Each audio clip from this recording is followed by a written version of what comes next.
I'm Jeff the Junk Seller, and this presentation is going to be about some World War II German postal history and more ephemera.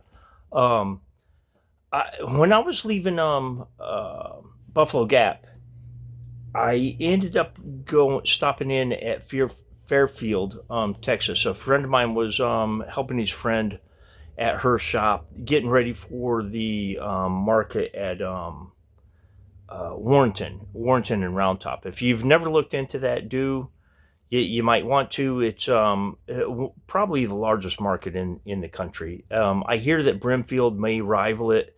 I don't know. I can't speak to that because I've never been to Brimfield, but I do know that the market between the towns of Round Top and Warrenton, um, there are just fields and fields and fields of vendors. Every field is like a whole nother flea market, and some of the stuff is really top end stuff. They have rugs from all over the world. They have some top end antiques there too. But anyway, he was helping her get her trailer ready for uh, the market there, and I stopped in just to visit, and she had made a purchase of some paper and a bunch of photographs and postcards. You know, not a big box, just a small box. I don't know how many pieces I got still at this time, but I counted out a whole bunch of it, and a lot of it was German stuff. A lot of stuff had postmarks with swastikas on it. I don't know what any of the content is.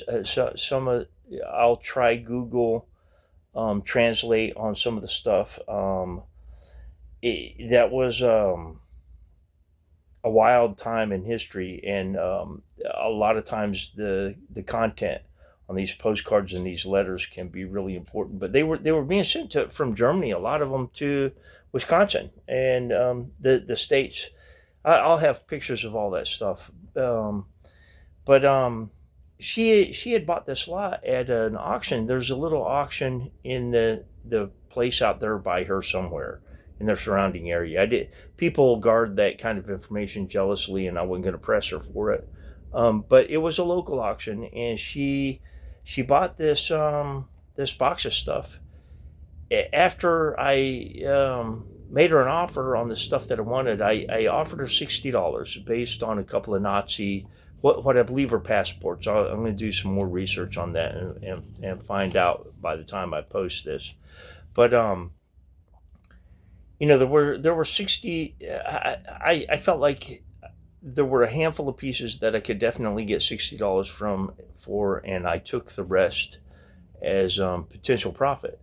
But she went and looked up the receipt that from the auction, and I believe that she paid $5 for everything. And the reason that I wanted to know what she paid was just to tell her that she had good instincts, and that I wanted to know that she profited, because I wanted her to be encouraged to buy some more. Because she says that this auction doesn't always have paper, but when they do, she tries to get it. And I just wanted to know that it was that kind of profitable. But here's a series of all the pictures. I'll put those at the end of this video. The additional ones from the ones that I've already posted will just follow, and that will be the conclusion of this video. But if you like this, then please view some of my other material, and if you enjoy that as well, then please subscribe. But thank you for viewing. I have a real life marketing story from about 5 years ago that I thought that I would share in this presentation, because it deals with the sale of Nazi material. Um, I came from Florida. I think it was about 5 years ago. I picked up a pretty good collection of Nazi stuff, and I ran it past a friend of mine, a fellow by the name of Roland Smith, and he was an antiques dealer. He dealt with Nazi memorabilia. Actually, he was a Jewish guy, and he dealt in Nazi memorabilia for like 50 years, and He pronounced that this stuff was all good, which was a surprise because 99% of the stuff out there is fake. A lot of stuff in we had a lot of soldiers over there in Germany after the war during the reconstruction of Germany, and some of the factories, even though we were there to denazify everything, a lot of the factories that produced the stuff were producing. They kept producing, even though the Nazis were done as an entity, but they used it to sell to GIs that brought it home as war prizes. It was, you know, uh, to own or possess this stuff didn't make you a sympathizer or a supporter of Nazism or Hitler. And but I bring this collection back. I show it to Roland. Roland was surprised that it was all good. I was happy that it was all good because I paid pretty substantial money for it.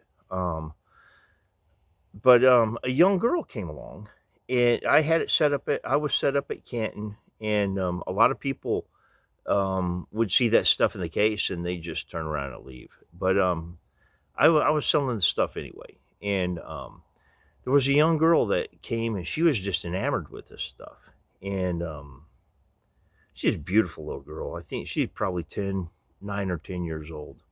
Her mother was Lebanese, and her father looked a lot like Colin McGregor, the MMA fighter, beard and all. And so she gets enamored with this stuff, and I'm talking to her. She's wanting to see different pieces, and they're all fairly expensive. And when I told her that some people would be offended by this stuff, she snapped and she stared right through me, and she said, "Why? It's history." And this little girl went on to explain to me that she had a camp survivor, a friend that was a camp survivor that just passed away recently, and that she would not be offended by her ownership of any of this stuff. And the little girl said to me, and I quote, she said, "Lest we should ever forget."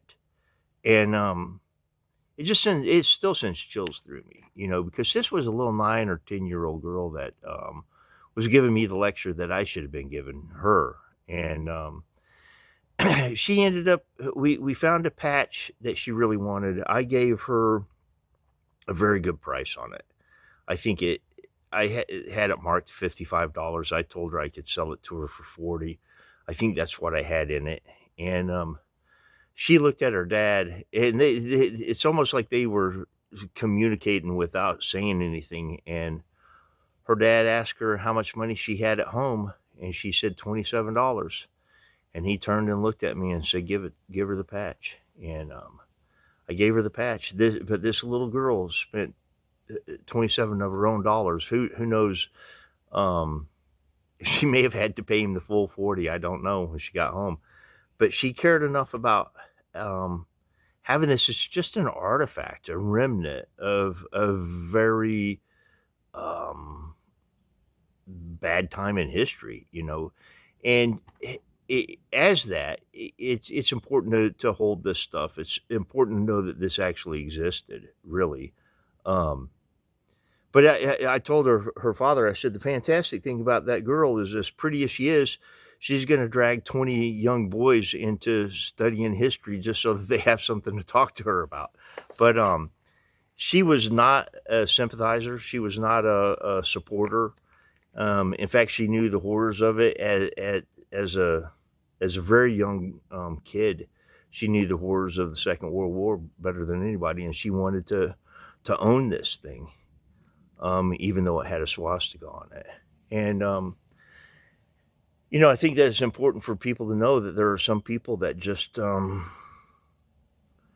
these things are just tangible reminders of something that happened. But that's all I've got to say. And if you've enjoyed this, then please view some of my other videos. And if you enjoy those as well, then please subscribe. But thank you for viewing.